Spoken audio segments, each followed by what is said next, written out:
Piranha est un drone d'observation sous-marin télécommandé par fibre optique. Il dispose entre autres de 2 joysticks. Celui de droite est à 3 degrés de liberté, celui de gauche est à 2 degrés de liberté.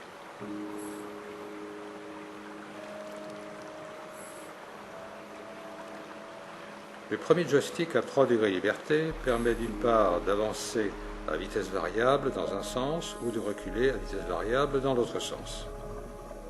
Le drone possède 4 propulseurs, 2 tribord et 2 bâbord.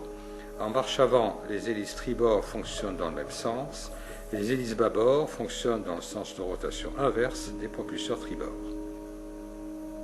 Le joystick de droite permet de reculer à vitesse variable en sens inverse.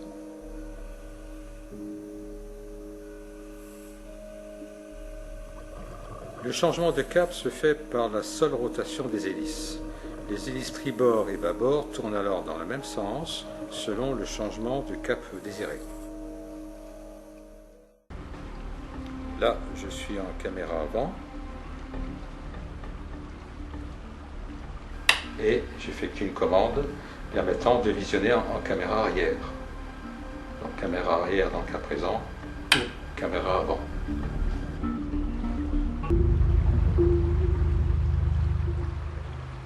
Il a une vitesse de propulsion de l'ordre de 2 à 3 nœuds, une profondeur de plongée de l'ordre de 20 à 100 mètres et une portée qui est définie par la longueur de la fibre optique qui est embarquée à bord du drone, qui peut aller jusqu'à 10 km, sachant que la portée théorique, dans le cas présent, en monomode bidirectionnel, est de 30 km.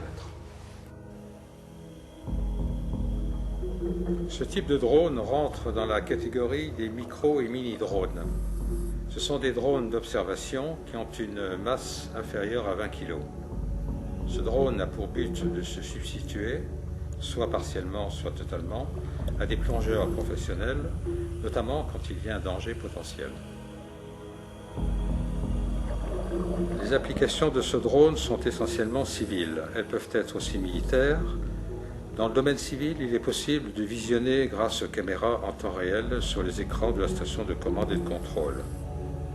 Les structures immergées par exemple, les bateaux, les barrages, les écluses et autres. Mais également la faune et la flore, et en particulier les algues qui ont un avenir important comme produits alimentaires ou cosmétiques ou encore pharmaceutiques, mais également pour surveiller des algues nocives qui sont à détruire. En termes d'application militaire, ce type de drone entre dans la catégorie des drones de courte portée de 5 à 10 km. Ce drone permet l'observation et la détection des mines en toute discrétion. Les avantages opérationnels sont les suivants. La portabilité, c'est-à-dire la plateforme et la station de contrôle-commande sont de faibles dimensions et de faible masse. Le pilotage, en effet, ce mode de pilotage autorise une mobilité de la plateforme selon les 3 axes de manière indifférente, tout en conservant une assiette horizontale en l'absence de commande. La simplicité, c'est-à-dire l'absence de gouverne et de ballast. Son autonomie, l'autonomie énergétique des 2 ensembles qui est supérieure à 2 heures grâce à l'utilisation de batteries sous forme de pack. La portée, la bobine de fibre optique embarquée à bord de la plateforme permet le déroulement de la fibre optique au fur et à mesure de l'avancement de la plateforme sur plusieurs kilomètres. Et enfin, un système Trustless Device, qui est un dispositif intégré dans la plateforme permettant à celle-ci de remonter automatiquement en surface en cas de rupture de la fibre optique. Le pilotage peut s'effectuer à ce moment-là par télécommande radio.